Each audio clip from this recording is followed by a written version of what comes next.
Hello guys and welcome back to another video. Today we're going to be looking at a scenario where the entirety of the old Mongol Empire came back together in 2023. So these borders aren't perfect. I'm pretty sure in Turkey it actually went out a bit more. Maybe some people don't consider Leningrad to be controlled, but using multiple sources, this is about the middle ground I found between the land they had at their greatest extent. And that leaves a few countries incredibly weak, like China, who just has this little piece of the Himalayas and the island of Hainan, along with South Korea, who has this one tiny island to their name. So yeah, a few of those countries won't be lasting very long here. But hey, I drew in the Mongol Empire as best I could. This isn't a map. I actually had to use multiple references and whatnot to make this. Yeah, let's go ahead and begin.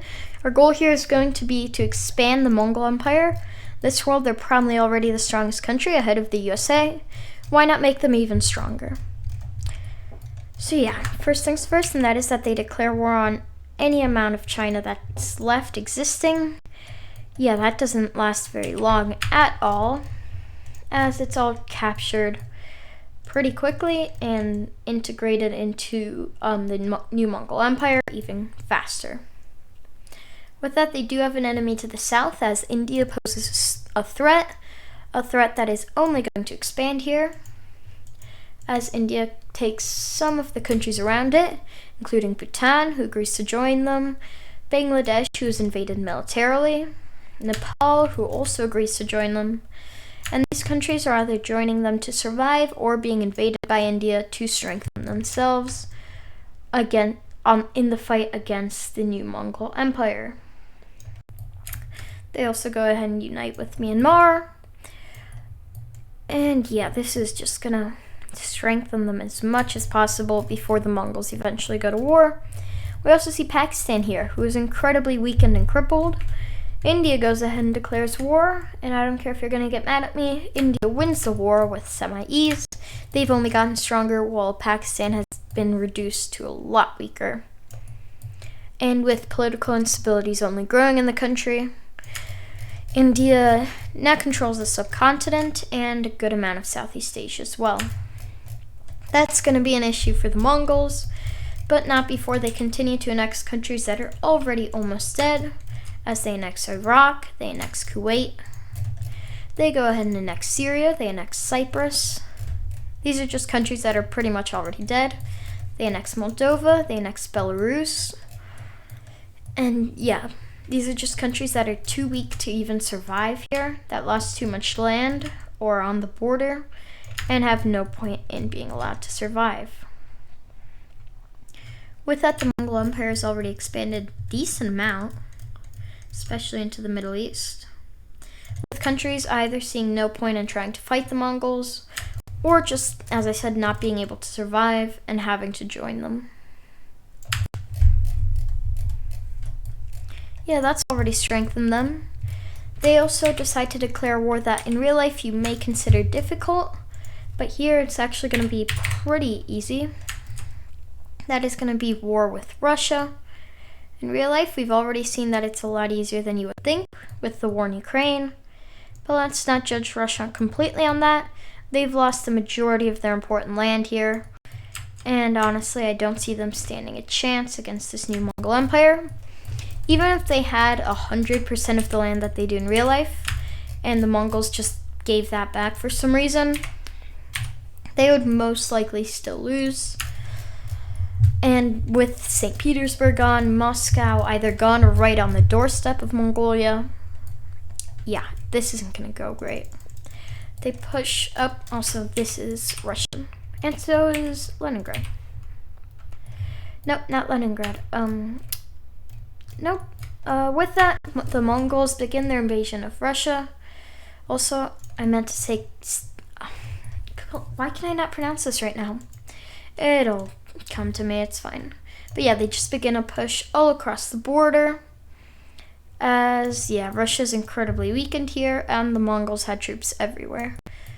They take the island of Sakhalin, and yeah, that's actually surprising, as the Mongols in real life, as you probably already know, had nowhere near the greatest navy, They tried to invade Japan multiple times, but failed because of, let's just say, strong winds. Honestly, at this point, Russia's already died and just opts to surrender. With that, Russia is completely annexed and integrated into the new Mongol Empire, with this being, despite the already weakened Russia, a huge land grab for the Mongols, who were already the largest and most powerful country, turning into an even larger and even more powerful country.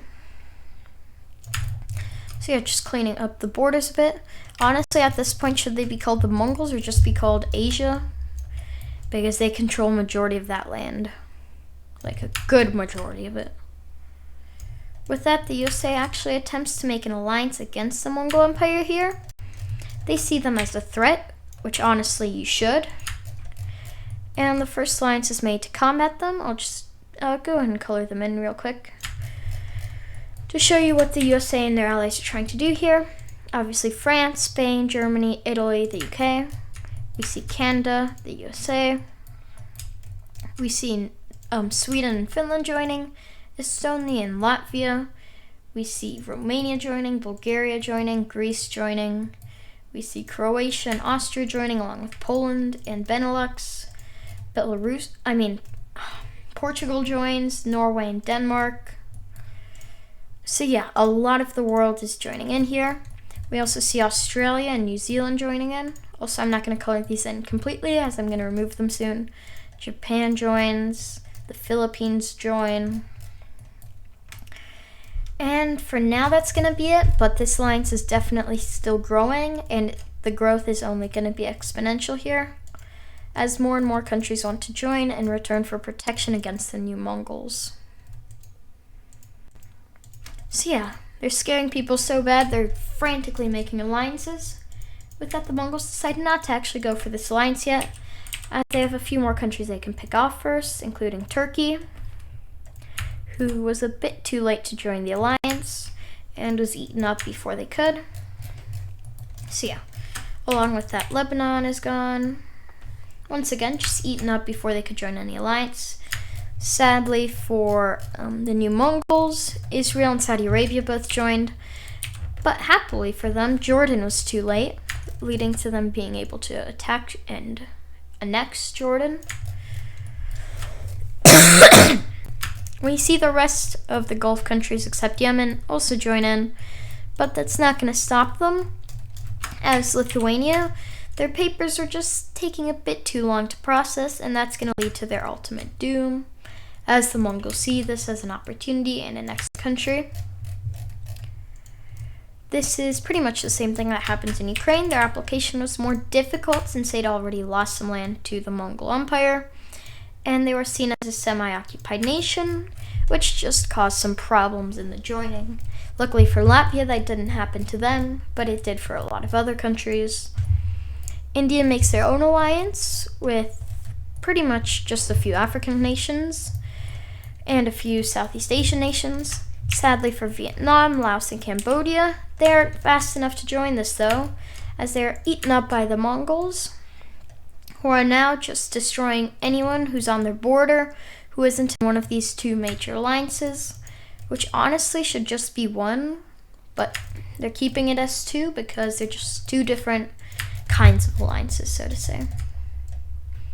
With that though, the Mongols are already seen as by far the most powerful presence on the planet. This is only expanded on as they take Taiwan. And yeah, just holy crap, this is incredibly powerful, and that's only going to continue, as sadly for Africa, not enough of them were able to join, and Mongolia declares war on every single African nation that didn't join the new alliance, which is basically just an African alliance. This is going to be terrible for Africa, as it's going to lead to the death of many of their countries who were still in the application process to join the new African alliance, and it's going to lead to the death of a lot of countries. This is going to go ahead and include about half of Northern Africa, along with a good portion of the South.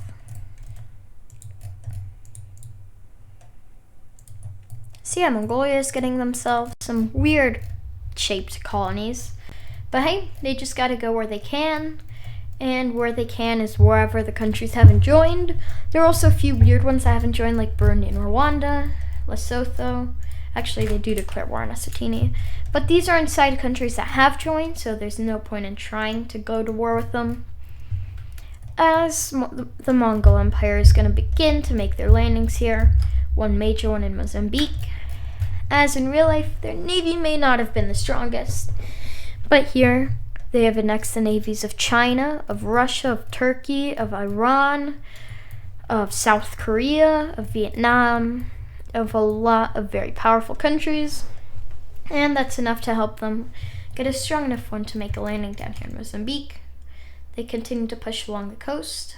They capture all of Eswatini whilst beginning to push into Zambia. Malawi honestly don't even stand a chance. They begin to push into Zambia. Zimbabwe completely falls. And honestly, this small group of countries that were too late to join all die. With that, they then begin their invasion of all of the North African countries. They easily make a landing in northern Libya, but they see issues pushing through the Sahara Desert, to say the least, as there's no good way of supplying these countries.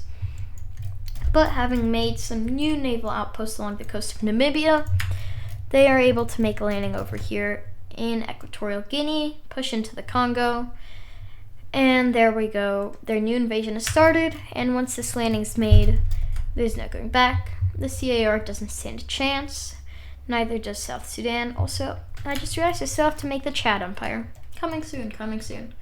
But they begin to push into Chad until all of its populated regions are gone. They also begin to push into any populated regions in Niger, whilst making a landing over here in Togo and Benin off of the coast of Equatorial Guinea. So yeah, they're just hopping from port to port. All of Niger's important land falls. They begin to push into Burkina Faso. A new landing is made over here in Sierra Leone, and wow. Nobody expected this. Actually, a lot of people did. That's why they joined an alliance. But the Mongols are just destroying everybody. With that, all that's left is the Sahara Desert, which surrenders. And yeah, the Mongols now control a good portion of Africa, having probably the largest colonial empire, the largest empire, the most powerful country / empire of all time. Yeah, this is going to be remembered even more than they already were. Incredibly powerful, and by far the most populated. With that, the Indian Alliance and the African Alliance unite into just one, as they're both absolutely terrified for their lives, with the Mongols only taking more and more land, growing stronger and stronger, and more ruthless. Although at this point, both alliances have recruited a majority of the world. Most of South America, except for a few countries, are under the American Alliance, along with a majority of what's left of Asian countries being under either Indian or American. Yeah, two major alliances in the world, keeping every single country that's left that isn't a completely random one that the Mongols couldn't hope to invade safe. With that though, the Mongols have already expanded a lot, and honestly, they could probably take on one of these, but it would be so long and drawn out that would be an entire video in and of itself, just the Mongols versus one of these alliances.